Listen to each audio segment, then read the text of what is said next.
Hola, mi nombre es Robert Mackenzie. Bienvenidos a la Universidad de Chicago, donde un distinguido grupo de invitados se ha reunido con el objeto de ver y discutir este capítulo de la serie Libre para Elegir.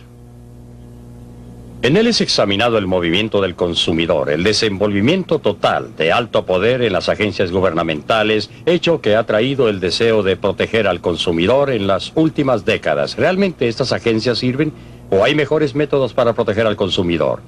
Esta es la pregunta que Milton Friedman hace en esta película.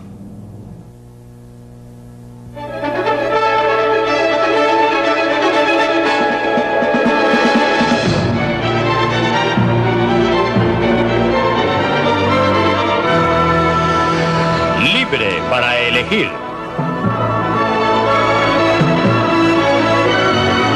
Una opinión personal de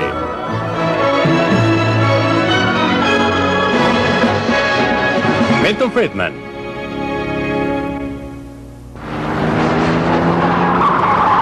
¿Quién protege al consumidor?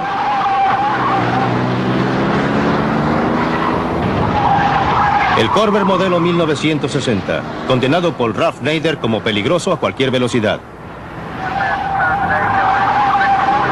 Desde el ataque de Nader se acepta cada vez más la idea de que hace falta que el gobierno nos proteja en el mercado.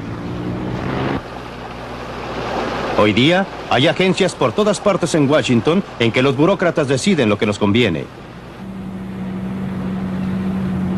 Agencias para controlar los precios que pagamos, la calidad de la mercadería que compramos, la elección de los productos que se ofrecen. Nos está costando ya más de $5,000 millones al año.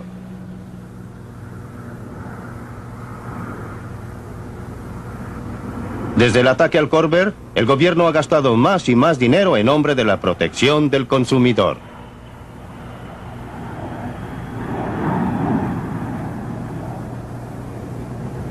Esto no es lo que tenía en mente el tercer presidente de los Estados Unidos, Thomas Jefferson, cuyo monumento vemos aquí, cuando definió un gobierno prudente y frugal como aquel que impide que los hombres se hagan daño unos a otros y los deja libres para dirigir sus propias metas en la industria y el mejoramiento.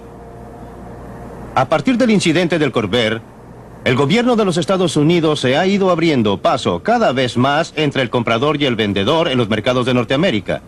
Según Thomas Jefferson y sus estándares, lo que tenemos hoy no es un gobierno prudente y frugal, sino uno despilfarrador y entrometido. Los reglamentos federales que gobiernan nuestras vidas se encuentran en muchas partes. Encontramos uno aquí, en la Biblioteca del Congreso, en Washington, D.C. En 1936, el gobierno federal fundó el Registro Federal para registrar todos los reglamentos, audiencias y otros asuntos relacionados con las agencias de Washington. Este es el primer volumen número 1. En 1936 se necesitaron 3 volúmenes como este para registrar todas las materias. En 1937 se necesitaron 4 y después más y más y más. Al principio aumentaron lentamente pero en forma constante, tanto así que año tras año se necesitó una pila más y más grande para registrar todas las audiencias de ese año. Entonces, alrededor de 1970 hubo una verdadera explosión y una pila no fue suficiente para registrar todos los reglamentos de ese año. Se necesitaron 2 y después 3 pilas. Hasta que un día, en 1977, septiembre 28, el Registro Federal llegó a contar con no menos de 1,754 páginas. Y no son precisamente páginas chicas tampoco.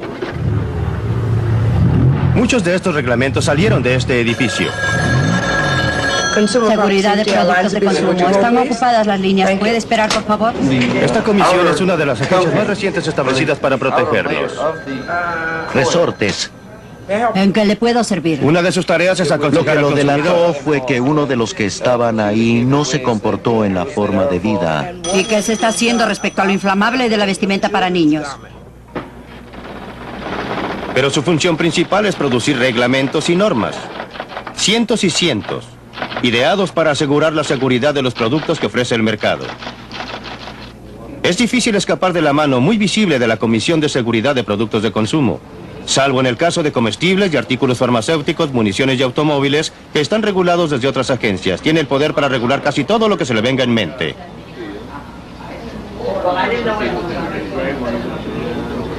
Ya está costando $41 millones al año probar y regular todos estos productos para nuestro bien. Y eso que recién comienza. La comisión emplea técnicos altamente entrenados para llevar a cabo las pruebas como esta, probando los frenos de una bicicleta.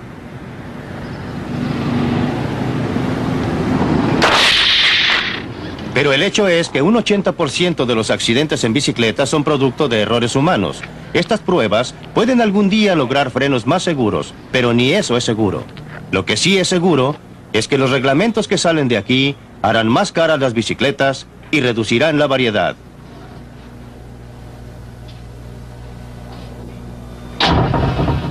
Sí, efectivamente, están probando la forma en que se encienden los fósforos. Y son muy precisas las pruebas. La presión debe ser exactamente 1 libra. El fósforo debe estar exactamente en un ángulo derecho. ¿Comisión de Seguridad de Productos de Consumo?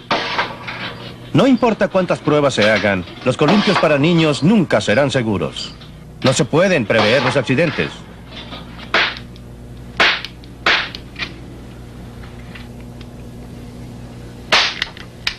Si se intenta, se termina con unos resultados ridículos. Y aunque usted no lo crea, ocupan a personas altamente especializadas para idear reglamentos y prevenir que los rifles de juguete hagan demasiado ruido.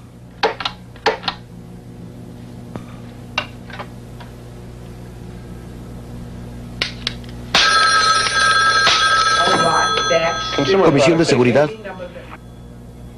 La comisión, en efecto, está decidiendo lo que nos conviene. Nos están quitando la libertad para escoger.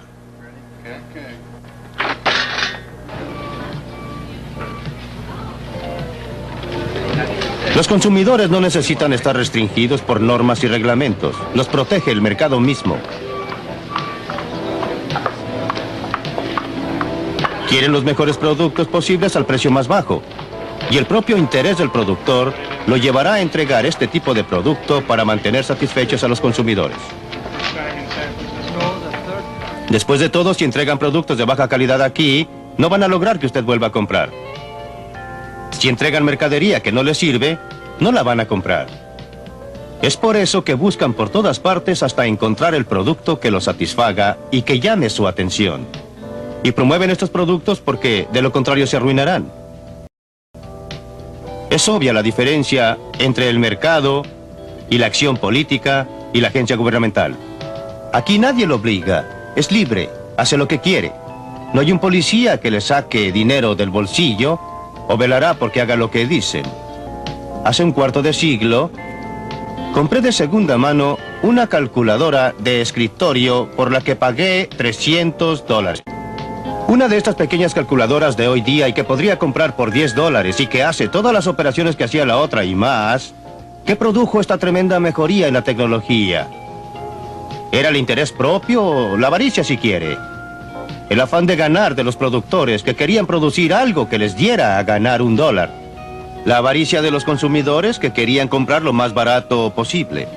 ¿Tomó parte en esto el gobierno? Muy poco, solo manteniendo abierto el camino para que la avaricia humana y el interés propio pudieran beneficiar al consumidor. Cuando los gobiernos intervienen en los negocios, se ahoga la innovación.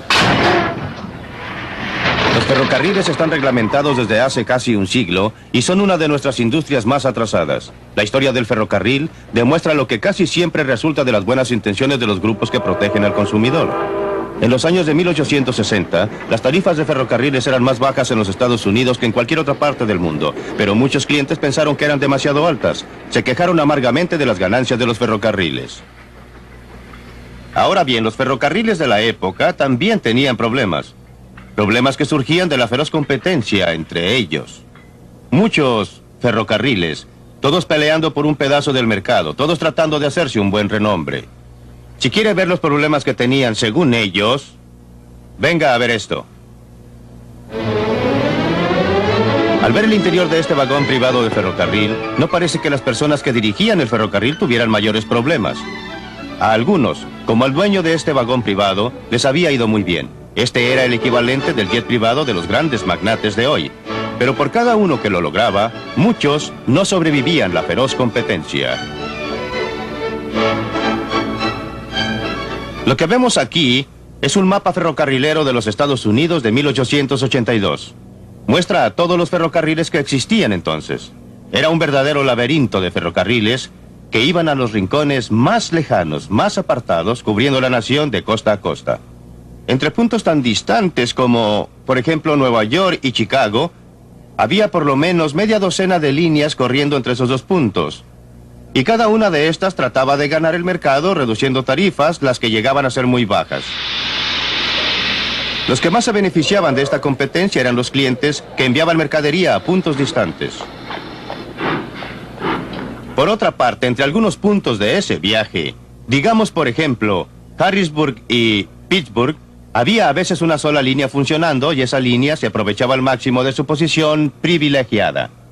Cobraba el total que daba el tráfico y el resultado era que la suma de las tarifas que se cobraban para el tramo corto era típicamente más alta que el total cobrado por el tramo más largo entre los puntos más distantes. Por supuesto que ningún cliente se quejaba de los precios bajos para el tramo largo, pero sí se quejaban de los precios altos cobrados por los tramos cortos. Y esa fue una de las razones principales de la agitación que finalmente llevó al establecimiento de la Comisión Interestatal de Comercio. Los dibujantes de la época se deleitaban en hacer notar la tremenda influencia política que tenían los ferrocarriles, y realmente la tenían. Utilizaron las quejas de los consumidores para lograr que el gobierno estableciera una comisión que protegiera los intereses del ferrocarril. Demoró alrededor de una década para que la comisión funcionara plenamente. Para entonces, está por demás decir que los defensores del consumidor habían pasado a su próxima cruzada. Pero seguían ahí los ferrocarrileros. Rápidamente aprendieron cómo utilizar a la comisión para sus propios fines. Solucionaron el problema tramo largo, tramo corto, aumentando las tarifas del tramo largo. Los clientes terminaron pagando más. Hábleme de protección. El primer comisionado fue Thomas Cooley, un abogado que había defendido los intereses de los ferrocarriles durante muchos años. Los ferrocarriles continuaron dominando la comisión. En los años 1920 y 1930, cuando los camiones surgieron como competidores muy serios en los tramos largos, los ferrocarriles indujeron a la comisión a ocuparse del transporte por camiones. Los camioneros, a su vez, aprendieron cómo utilizar a la comisión para protegerse de la competencia. Esta firma lleva flete ida y vuelta del Aeropuerto Internacional de Dayton, Ohio. En algunas rutas es la única y los clientes dependen de ella. Pero la Dayton Air Freight tiene problemas. Su licencia de la ICC solo le permite llevar flete desde Dayton hasta Detroit. Para cubrir otras rutas, ha tenido que comprar derechos a otros porteadores con licencias de la ICC, incluyendo a quienes no tienen ni siquiera un camión. Y han pagado hasta $1,000 al año por el privilegio. Nuestra compañía está tratando de obtener derechos para viajar hasta ahí. Sí, lo haremos. Y gracias por su llamada, señor. Los dueños de la firma han tratado durante años de lograr que se les extienda la licencia a otras rutas. No tengo queja con las personas que ya tienen permisos de la ICC, solo que este es un país grande y desde el establecimiento de la ICC en 1936 han entrado pocas personas al negocio y no permiten que entren nuevas empresas y compitan con las empresas que ya están dentro. Claro que la Dayton Air Freight sufre, pero también sufren los clientes que pagan tarifas más altas. Hablando francamente, no sé por qué la ICC se queda tranquila sin hacer nada. Es la tercera vez que yo sepa que hemos firmado una solicitud de la Dayton Air Freight que nos ahorraría algún dinero. Ayudaría a la libre empresa y ayudaría al país a ahorrar energía. Protegería a la empresa y país. Finalmente todo se reduce a que el consumidor financiará todo. Y ellos tienen la responsabilidad. La ICC tiene la culpa. La Dayton Air Freight ahora tiene muchos de sus camiones parados. Camiones que podrían estar proporcionando servicios valiosos. Lejos de proteger al consumidor, la ICC los ha perjudicado. En lo que a mí concierne, no existe libre empresa en el comercio interestatal. Eso desgraciadamente ya no existe en este país. Hay que pagar por ello y hay que pagar bastante caro. Y eso no solamente significa que pagamos el precio, significa que el consumidor tiene que pagar el precio. El precio que paga el consumidor cuando se trata de medicinas podría costarle la vida.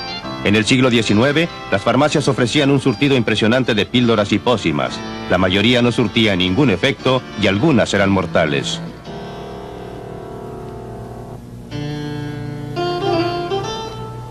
Hubo demostraciones por las drogas que producían defectos y mataban. En respuesta a la presión que ejercía el consumidor, la Administración de Alimentos y Productos Farmacéuticos logró prohibir la producción de una gran gama de remedios. Los tónicos y los elixires, con su propaganda exagerada, desaparecieron del mercado. En 1962, las enmiendas Kefauver le dieron a la FDA el poder para controlar toda la línea farmacéutica en cuanto a su efectividad y su seguridad.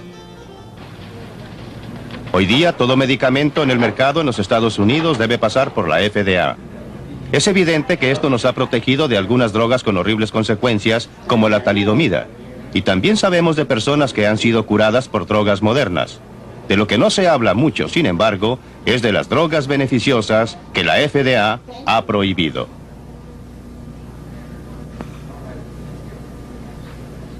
Bueno, si examina el significado terapéutico de las drogas que no han llegado a los Estados Unidos, pero que se pueden obtener en otras partes del mundo, como por ejemplo la Gran Bretaña, nos hace dar cuenta de que hay muchos ejemplos de pacientes que han sufrido. Por ejemplo, hay una o dos drogas llamadas inhibidoras beta, que según parece ahora, pueden prevenir la muerte después de un ataque al corazón. Nosotros la llamamos prevención secundaria de muerte coronaria por infarto al miocardio, las que de poder obtenerse aquí podrían estar salvando aproximadamente 10,000 vidas al año en los Estados Unidos. En los 10 años que siguieron a las enmiendas de 1962 no se aprobó ningún medicamento para la hipertensión, para el control de la presión sanguínea. En los Estados Unidos, en cambio, en la Gran Bretaña se aprobaron varios. En todo el área cardiovascular solo se autorizó una droga en los 5 años entre 1967 y 1972. Y esto se puede relacionar con problemas conocidos en la organización FDA. En estos carritos le están llevando a un funcionario del FDA los documentos necesarios para aprobar un solo producto farmacéutico. Debe ser el nuevo medicamento del que me hablaron. Le tomó 6 años de trabajo al laboratorio para que le aprobaran esta droga. 119 volúmenes. Bueno, muchas gracias. Las implicaciones para el paciente son que las decisiones terapéuticas, que antes eran responsabilidad del médico y el paciente, se toman más y más a nivel nacional por comités de expertos. Y estos comités y la agencia que representan, la FDA, están orientados principalmente hacia la eliminación de los riesgos, por lo que hay una tendencia a tener drogas que son más seguras, pero no más efectivas. He escuchado algunos juicios bastante impresionantes que se han emitido en estos comités asesores, en los que al discutir una droga se escucha una opinión como no hay suficientes pacientes con una afección de esta gravedad para justificar la producción de esta droga para uso general. Esto está muy bien si lo que se pretende es minimizar la toxicidad de las drogas prescritas para una población masiva, pero si sucede que uno es de uno de esos pacientes no suficientes y uno tiene una enfermedad muy grave o una enfermedad muy rara, entonces es muy mala suerte. Durante 10 años la señora Esther Osdane sufrió de asma aguda. Los medicamentos que recibió tuvieron severas consecuencias colaterales. Empeoraba. Pero la droga que prescribía su médico estaba prohibida por la FDA. Así es que 2 veces al año la señora Osdane debía viajar.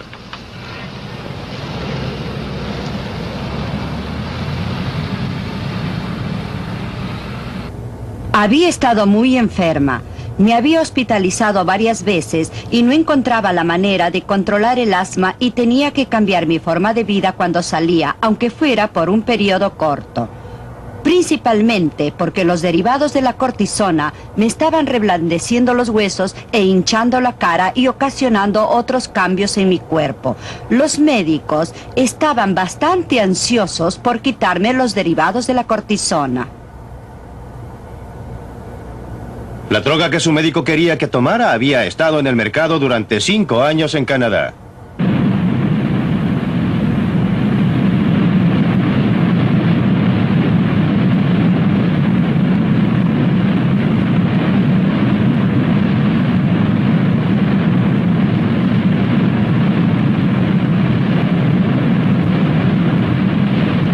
Una vez cruzada la frontera, a la altura de las cataratas del Niágara, la señora Osdane podía usar la receta que le había dado un médico canadiense.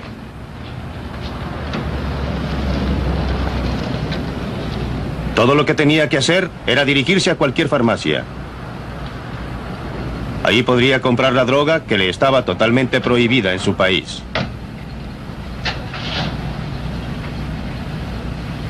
El medicamento tuvo efecto inmediato. Hizo tal cambio en mi vida, tanto porque me eliminó la falta de respiración, como porque ahora no nos teníamos que preocupar tanto por el reblandecimiento de los huesos.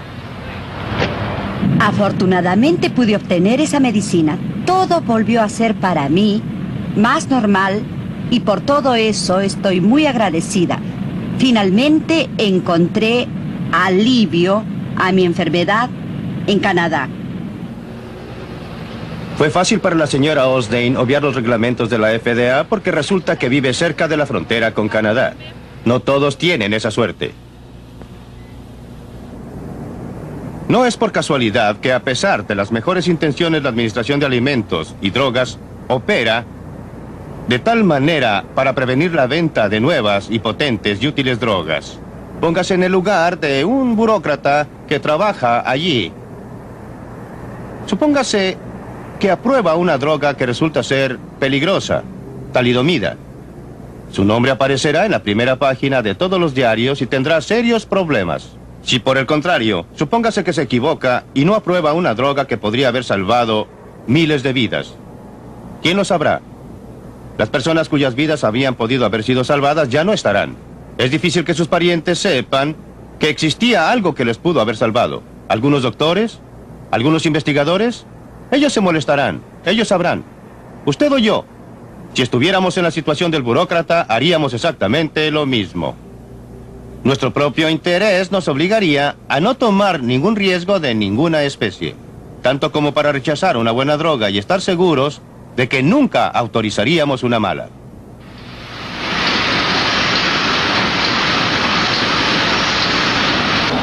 Los laboratorios ya no tienen los medios para desarrollar nuevas drogas en los Estados Unidos para pacientes con enfermedades raras. Cada vez más, deben depender de drogas con grandes volúmenes de ventas. Ya 4 laboratorios han quebrado y hay menos drogas nuevas en el mercado.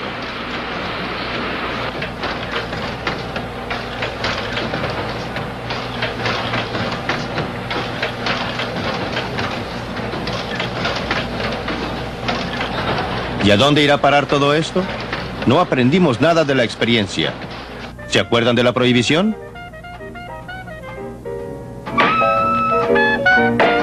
En un ataque de moralidad a fines de la Primera Guerra Mundial, cuando muchos jóvenes estaban fuera del país, los abstemios nos impusieron a todos la prohibición de beber alcohol. Lo hicieron por nuestro bien. Y no hay duda de que el alcohol es algo dañino. Sin duda se pierden más vidas todos los años por el alcohol y también por el cigarrillo que por todas las sustancias peligrosas que controla la FDA. ¿Pero a dónde condujo esto? Hoy día, este lugar es el bar más antiguo que hay en Chicago. Pero durante los días de la prohibición era un bar camuflado.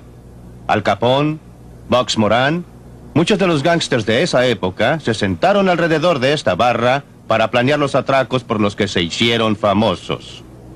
Asesinatos, extorsión, secuestros, venta de alcohol.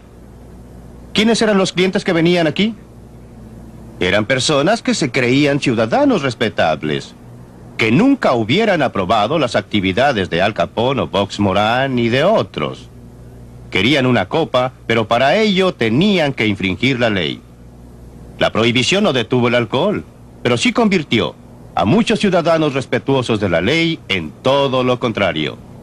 Afortunadamente, todo eso pasó hace mucho tiempo, como la prohibición de los ciclamatos y el DDT. Pero no se equivoque, ya existe una especie de mercado negro de medicamentos prohibidos por la FDA. Muchos doctores se encuentran ahora en un dilema, presionados por lo que creen que es el bienestar que deben a su paciente y la obediencia estricta de la ley. Si seguimos por ese camino, no hay ninguna duda del fin. Después de todo, si está bien que el gobierno nos proteja contra el uso peligroso de rifles, escopetas y bicicletas, la lógica nos dice que se debería prohibir otra actividad mucho más peligrosa como el deporte del deltaplán, las motos y el esquí. Si el gobierno ha de protegernos contra la ingestión de sustancias peligrosas, lo lógico es que se prohíban el uso del alcohol y el tabaco. Aún las personas que administran las agencias reguladoras se horrorizan frente a esta posibilidad y miran para otro lado. En cuanto a lo demás, no queremos saber nada de ello. Que sea el gobierno el que nos informe, pero que nos deje decidir por nosotros mismos los riesgos que queremos tomar con nuestras propias vidas. Como podrá ver, para una serie de cosas tontas el gobierno empieza a dirigir nuestras vidas, formando agencias que nos dicen lo que debemos comprar y lo que no debemos comprar y lo que podemos hacer. Recuerden que comenzamos este programa con el Corvair, un automóvil que fue catalogado por Ralph Nader como inseguro a cualquier velocidad. La reacción a su cruzada fue la creación de una serie de agencias diseñadas para protegernos de nosotros mismos. Bueno, unos 10 años más tarde, una de las agencias creadas como consecuencia de ese movimiento finalmente llegó a probar el Corvair que había empezado todo el alboroto. ¿Qué cree usted que descubrieron? Durante 1 año y medio, compararon el rendimiento del Corvair con el de otros vehículos comparables y llegaron a esta conclusión. Repito textualmente, el Corvair del año 1960-63 se compara favorablemente con los demás vehículos contemporáneos que se utilizaron en las pruebas. Hoy en día, hay clubes de dueños de Corvair en todo el país. Los Corvair han llegado a ser piezas de colección. Los consumidores han pasado su veredicto sobre Ralph Nader y los reglamentos gubernamentales. Como dice Abraham Lincoln, no se les puede engañar a todos todo el tiempo. Es hora de que nos dejen de tomar el pelo. Aquellos burócratas bien intencionados que dicen protegernos porque no nos podemos proteger solos. Los hombres y las mujeres que han alimentado este movimiento han sido sinceros. Creen que nosotros, como consumidores, no somos capaces de protegernos solos, que necesitamos la ayuda de un gobierno sabio y benéfico. Pero como pasa a menudo, los resultados han sido muy distintos de las intenciones. No solo han sido nuestros bolsillos robados de miles de millones de dólares, pero estamos peor protegidos de lo que estábamos antes. Libre para elegir.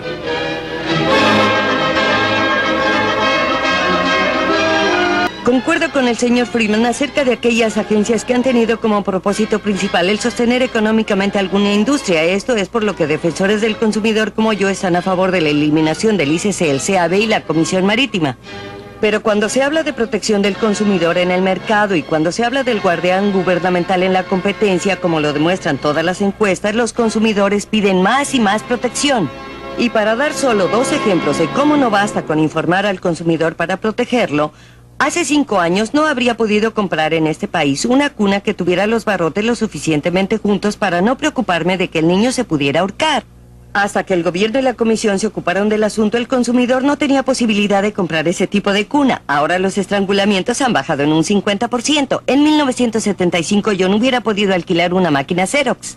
Hasta que la Comisión Federal del Comercio Antimonopolio no implantó la competencia en ese mercado, no tenía esa oportunidad y entonces en 1 año el precio bajó de $14,000 a $5,000. Esos son dólares que vuelven a nuestros bolsillos aparte de la baja de los traumas emocionales. Bueno, antes de preguntarle a Milton Friedman que vuelva sobre el tema, establezcamos el punto de vista de los demás participantes y expertos. Doctor Richard Landau, su opinión. Bueno, creo que el costo es desproporcionadamente grande y que los beneficios son triviales si es que los hay. Creo que quizás Milton exagera un poco al tratar de lograr su punto, pero básicamente concuerdo con él en el área que domino y que es la regulación del desarrollo de nuevos medicamentos. John Clayburgh. Bueno, en el campo de la seguridad de automóviles hemos salvado alrededor de 155,000 vidas y millones de heridos gracias a los reglamentos desde junio de 1960. Podría mencionar también el costo de choques de automóviles cada año, que es del orden de los 48,000 millones de dólares. Bastante alto cuando se compara con otras cosas, sin mencionar de nuevo el trauma humano. Bob Crandall. Bueno, creo que es imposible no estar de acuerdo con Milton Friedman sobre los efectos del control sobre tarifas del tipo económico que tuvieron que soportar las industrias y compañías ferrocarrileras y camioneras. La intención de esa legislación fue, por cierto, proteger al ferrocarril y proteger a los camiones, y lo mismo en el caso de la reglamentación marítima. Lo que sostiene las reglamentaciones es una especie de teoría populista, según la que, mediante el gobierno, se redistribuirá la riqueza de las empresas hacia los consumidores. En realidad, no funciona así. No funciona así en la reglamentación económica y hay pocas pruebas de que funcione en ninguna reglamentación. En cuanto a si obtenemos beneficios de las reglamentaciones de seguridad y salud, creo que son muy recientes para poder sacar conclusiones. Bueno, ese es el área con la que quiero comenzar, porque ustedes recordarán que fue la primera parte de su argumento, la idea global de la acción gubernamental en la seguridad en el producto de consumo. Ahora bien, hasta ahora ha funcionado. ¿Cuál es su reacción, Kathleen O'Reilly? Bueno, en lo que respecta a seguridad, los fabricantes de cortadoras de pasto aseguraron durante 20 años que no podía diseñarse una segadora segura. Solo cuando la Comisión de Seguridad de los Productos de Consumo los obligó, se despertó en ellos el genio creativo y diseñaron látigos de malla en plásticos y muchas otras innovaciones, que es la causa por la que la presencia del gobierno obligó una innovación que de otra manera no hubiera sido posible. Es muy fácil ver los resultados positivos. Los malos resultados son más difíciles de ver. No ha mencionado los productos que no existen, porque el costo extra impuesto por la Comisión de Seguridad de Productos de Consumo no les hubiera permitido existir. No ha mencionado el caso del problema TRIS, que es de lo que está impregnada la vestimenta no inflamable. Aquí un caso claro de un reglamento de la Comisión de Seguridad de Productos de Consumo que tuvo esencialmente el efecto de obligar a todos los fabricantes de ropa de dormir para niños a impregnar la ropa con TRIS. Eso no es cierto. 3 años, 5 años más tarde, según la reglamentación, toda clase de ropa debía ser no inflamable. Y sucede que TRIS era la sustancia química que más fácilmente lo lograba. No es Pero cierto, déjeme de terminar manera. con mi cuento primero, porque la segunda parte del cuento es la importante. Sucede que TRIS era carcinógeno. Y 5 años más tarde, o 3 años más tarde, no estoy seguro de cuánto exactamente, la misma agencia prohibió el uso de aquella ropa de dormir y obligó a deshacerse de ella a gran costo para todos. Bien, veamos esta historia. En 1968, cuando el Congreso pasó el acta de material inflamable, no le informaron a la Comisión cuáles sustancias químicas cumplían y cuáles no. Por eso, al comienzo, cuando la industria dijo vamos a usar TRIS, la Comisión de Seguridad, luego de las pruebas iniciales, ya tenía dudas y anunció informalmente a la industria que no iba a permitir el uso del TRIS. La industria alegó, lo vamos a llevar a la corte porque el acta solo dice que tiene efecto retardante sobre las llamas. Los del gobierno no nos van a decir cómo cumplir. Y fue la industria la que obligó a la comisión a retirarse. No estoy tratando de defender a la industria, calma. No soy proindustria, soy proconsumidor, soy como usted. No soy proindustria y por supuesto la industria hará cosas malas. El asunto a dilucidar es qué mecanismo es más efectivo para proteger los intereses de los consumidores. Las fuerzas que están dispersas del mercado. Tome el caso de la vestimenta inflamable. Suponga que no hubiese tenido la exigencia legal. Pero ¿está usted de acuerdo con que se hicieran pruebas, que una agencia gubernamental lo sometiera a pruebas? No, de ninguna manera. Existen agencias privadas que hacen ese trabajo. Está el Estudio del Consumo y la Liga del Consumidor. Y usted habla de una gran demanda por mayor protección. Esas agencias nunca, esos organismos... Por supuesto que sí, tienen todas esas publicaciones sobre Sí, es automóviles, verdad, pero lo que hacen es probar los frenos y la dirección. Nunca los someten a pruebas de choque. Lo que más importa saber cuando se compra uno es si morirá innecesariamente en caso de choque. Y no se logra esa información porque es muy cara. Por supuesto, de todas maneras, porque es caro, porque el número de consumidores que está dispuesto a comprar ese servicio y aceptarlo es muy reducido.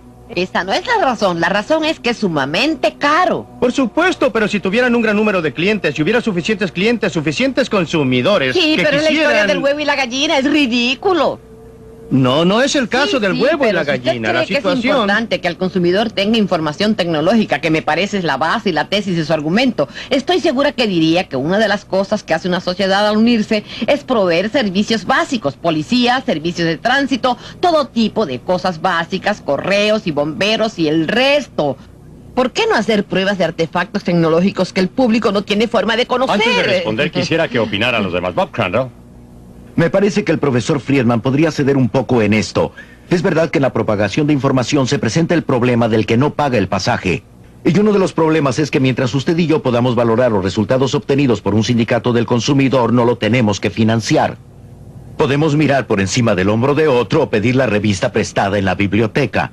No iría tan lejos como para decir que el gobierno no debería estar por ningún motivo en la tarea de generar información, aun cuando me preocupan las mismas fuerzas, esta industria nefasta de la que habla la señorita O'Reilly, con su influencia sobre cómo se prepara esa información, no veo cómo podríamos protegernos. Pero me parece que es un hecho que el mercado normal no proporciona la suficiente información. Es posible, pero el mercado proporciona y también está el que viaja gratis en el sentido negativo con la información que proporciona el gobierno, porque los que no necesitan esa información la tienen que financiar de todas maneras. Milton, no entiendo muy bien su posición respecto a este punto. ¿Está usted diciendo entonces que no debiera en ningún caso el gobierno comprobar la seguridad de productos de consumo? Estoy diciendo, y conviene separar las cosas, estoy diciendo que no cabe que el gobierno le prohíba al consumidor comprar mercadería que podría ser perjudicial. En cambio, ¿pero cómo sabía usted qué efecto tendría? Por el momento trato de separar las cosas. Existen áreas en que el gobierno debe proteger a los ciudadanos. Por ejemplo, en el caso de los automóviles... Bueno, ¿y qué hay de los niños? Los niños no escogen. No. Ellos no opinan por el solo Los hecho de padres andar toman en las los decisiones. autos. Analicemos. Pero si la industria las toma, solo no se puede podemos escoger. analizar un asunto a la vez. Es un poco difícil verlo todo un tiempo. Veamos una cosa a la vez. Yo digo que no es correcto que el gobierno me obligue a protegerme a mí mismo. Ahora bien, si el gobierno tiene esa información... ¿Tiene o la obtiene? Bueno, supongamos que tiene esa información. Entonces debería hacerla pública, ponerla al alcance de todos. El otro punto es, ¿existen circunstancias en que el gobierno debiera reunir esa información? Es posible que existan circunstancias, deben ser consideradas una por una. A veces hay, otras veces no. Aunque ahora yo quisiera que regresáramos al área de la señora Claybrook. El problema de las bolsas de aire. Cierto. Si entiendo bien la situación y no sé nada sobre los aspectos técnicos del asunto de la bolsa de aire en un automóvil, ella está destinada a protegerme a mí como conductor. No evita que yo tenga un accidente o que le haga daño a otra persona porque se activa solo en caso de accidente.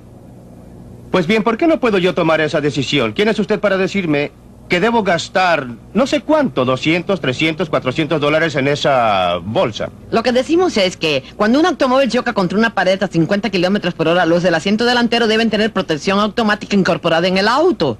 ¿Deben? ¿Por qué deben? Es una ¿Pero por qué mínima. deben? No me Bueno, importa si se trata de una bolsa hay de dos aire o un razones. cinturón de Una seguridad. es que el derecho sagrado a la vida es algo muy respetado en este país. Es más valiosa para mí que para usted. Mi vida es más valiosa para mí. Bueno, pero ¿Utiliza usted su cinturón de sabe que seguridad? en un caso como este... A veces sí, a veces no. No parece ser tan valiosa para usted. Si lo fuera, usaría el cinturón. Perdóneme, hay otras cosas Sí. que son más valiosas. Sí, pero su uso es algo simple. Pero mi pregunta ahora es, y quiero una respuesta directa. Pero hay una razón básica del por Sí. qué, y es porque una persona cuando compra un automóvil no sabe cómo se va a comportar el auto en diversas situaciones. Ese es el punto número 1. Número 2. Hay un estándar mínimo básico y ese es el estándar de rendimiento. No es que lo obligue a usted a tener ciertas piezas en su automóvil, pero sería un estándar básico que su auto ya traería y que al comprarlo nadie dejaría de tenerlo.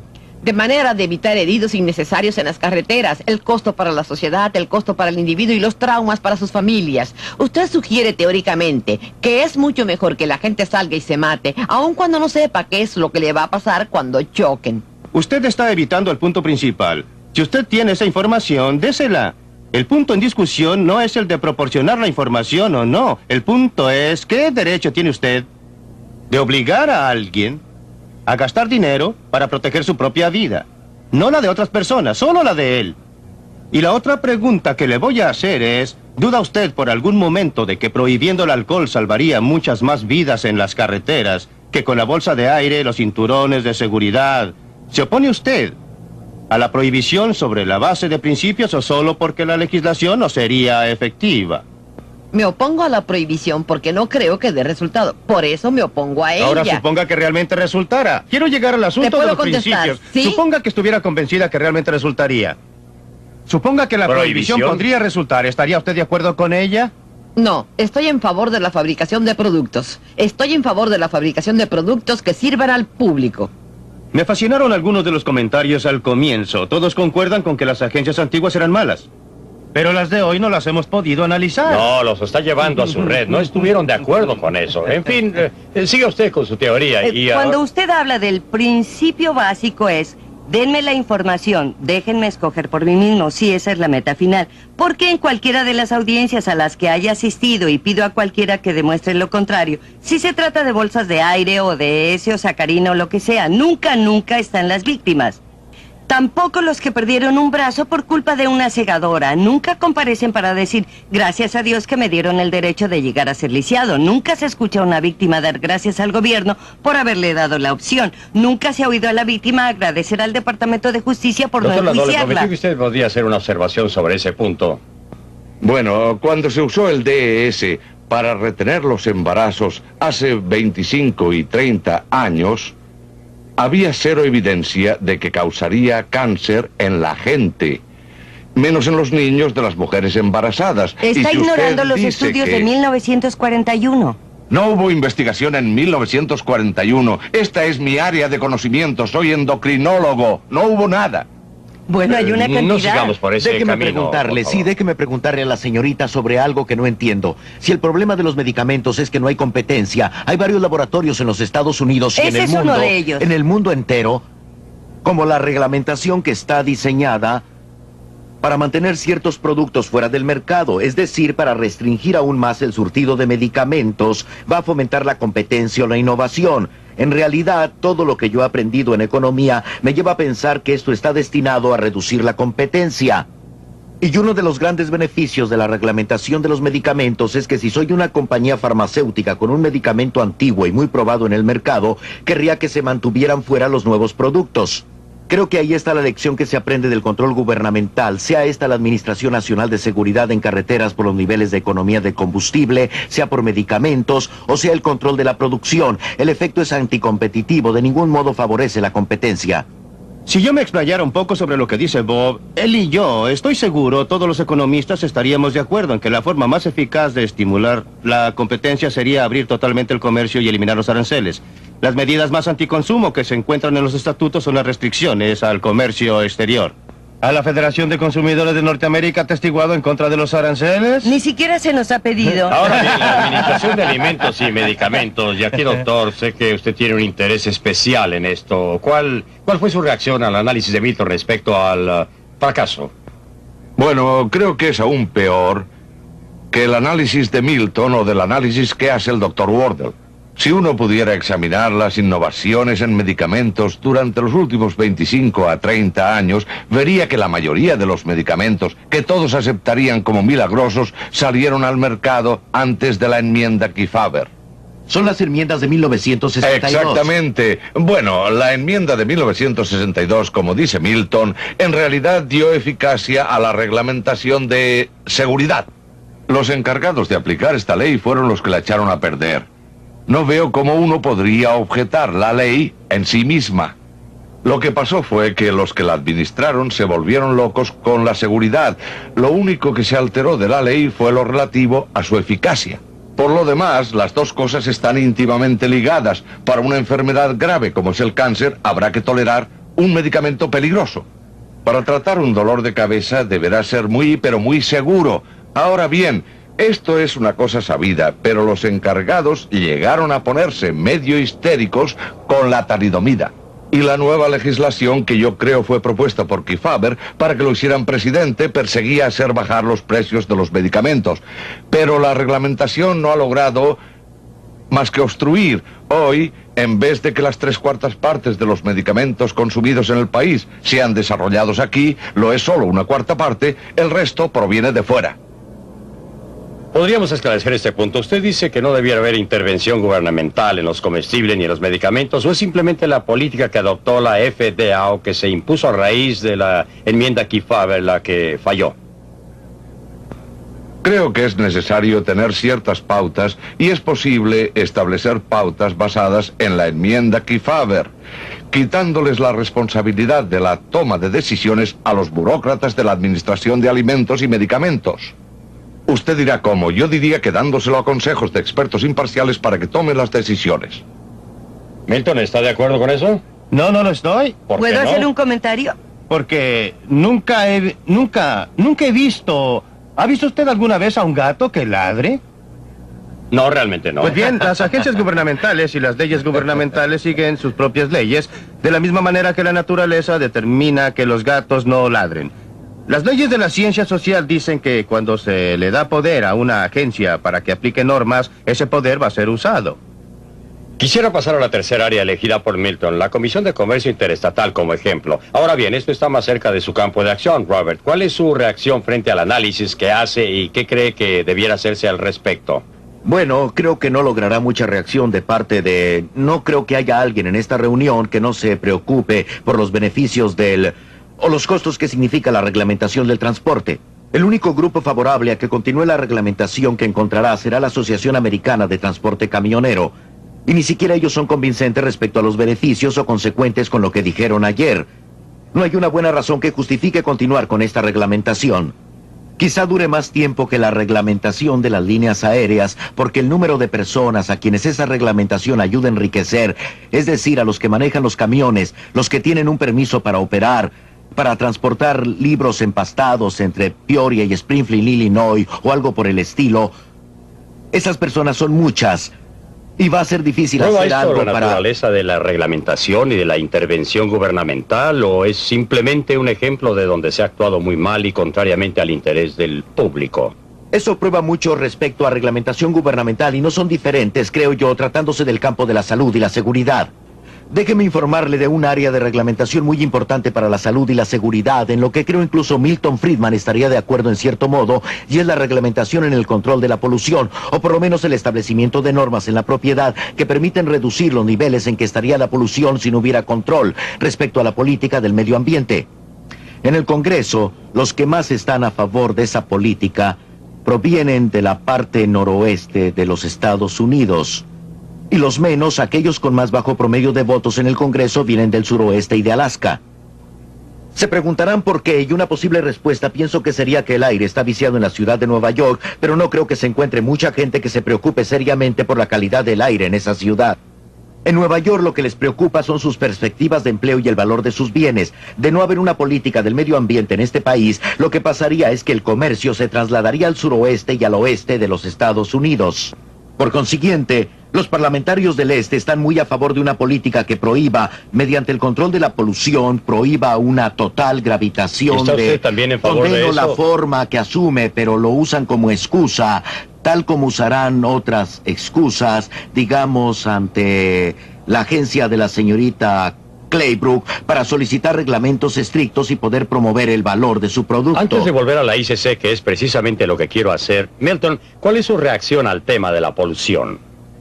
Bueno, él y yo estaríamos de acuerdo en la posición de que hay cabida para que el gobierno se preocupe de la polución. Estaría de acuerdo.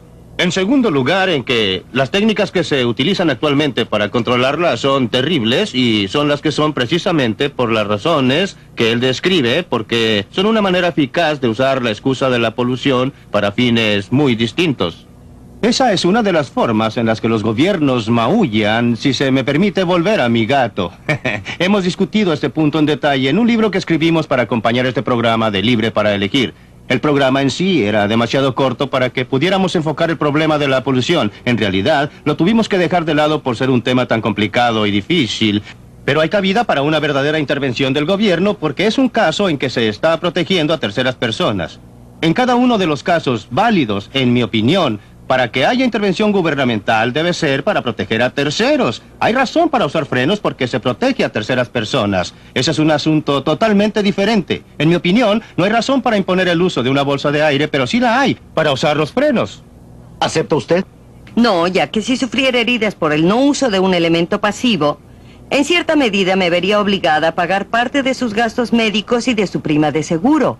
Por eso, solo para la isla de Gilligan, donde hay de 6 a 9 personas sin que interactúen, para esa pequeña sociedad tiene validez su distinción.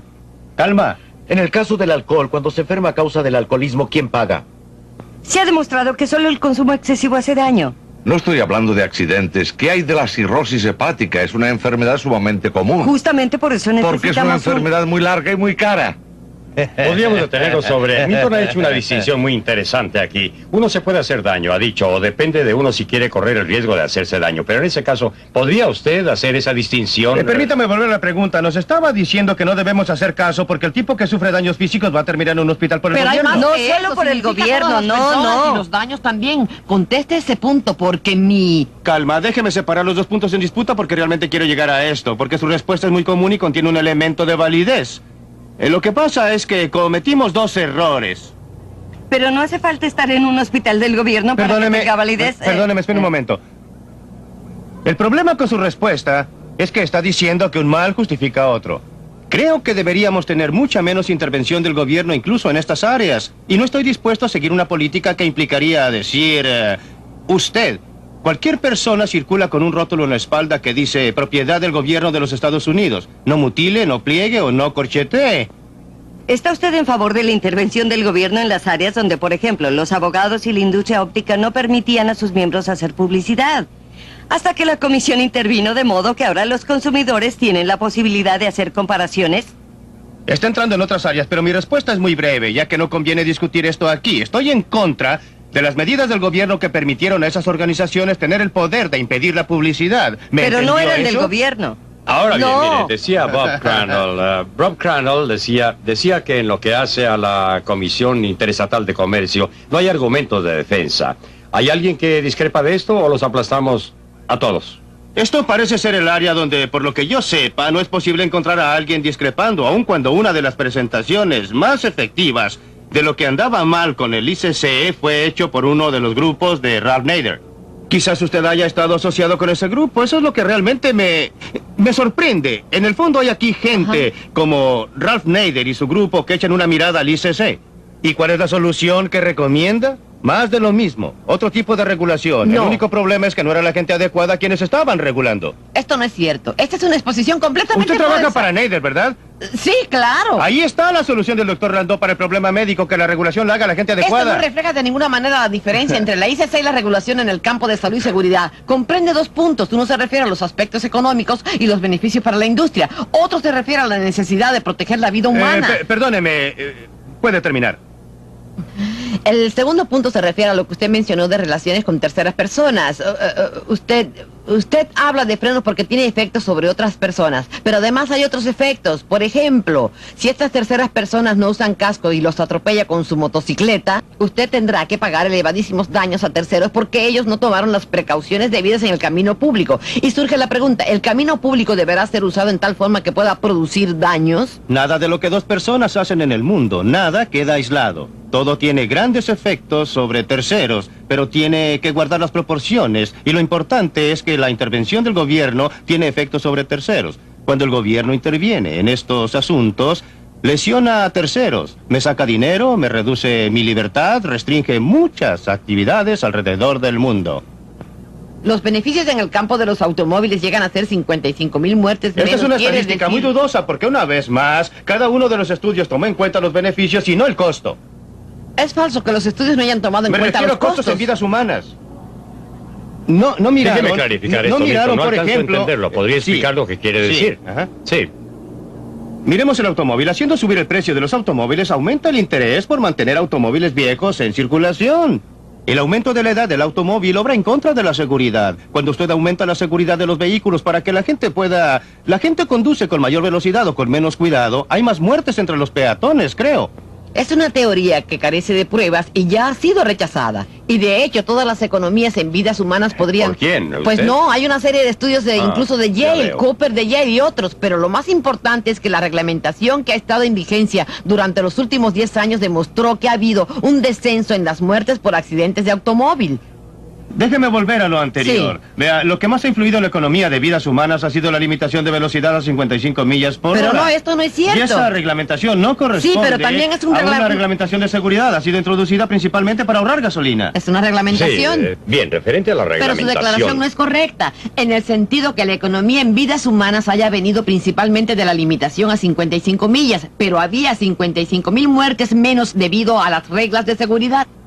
Perdóneme, ha habido 55,000 muertes menos según sus estimaciones. Otras estimaciones... Yo no, sino el Contralor perdóneme, General. también otras estimaciones. La estimación que hizo el profesor Persman de esta universidad en un estudio muy serio estimó que no había economía en vida humana cuando uno tomaba en cuenta todos los efectos indirectos. Ahora bien, el estudio que él hizo quizá no esté en lo correcto. No creo que lo No esté. estoy tratando de decir que... Pero quizá el otro estudio tampoco esté en lo cierto, ¿eh? Sí, bueno. ¿Qué opina de eso, ah? La ventaja está del lado de los consumidores. No, le ruego me perdone. Si la gente quiere exponer su vida, y a ella. ¿Está volviendo a decir que usted no estaría en favor de una prohibición del plan Delta, eh? Preguntamos a la industria automotriz Eso es mucho más peligroso. ¿Prohibió acaso el autódromo de las 500 millas de Indianápolis? Preguntamos a la industria automotriz cuánto se ahorraría si eliminaran las normas de seguridad introducidas en 1968 y la respuesta fue esta: no podríamos quitarlas, el público ya se acostumbró al parabrisas laminado que no les abre el cráneo, a la columna de dirección que cede, al tablero acolchado. Esta es la norma de la sociedad, pero la reglamentación cambió la manera de pensar del público y la percepción de lo que es posible. Y así, lo que usted sugiere es que la reglamentación del gobierno solo produce cosas que el público no quiere. Pero Perdóneme, usted no tiene puede usted ningún abonar a su cuenta derecho de... todo lo que pasó en ese campo. Los frenos en las 4 ruedas fueron instituidos aún antes de la existencia de la reglamentación. Dejemos esta materia por esta semana y esperemos estar juntos en el nuevo episodio la semana que sigue.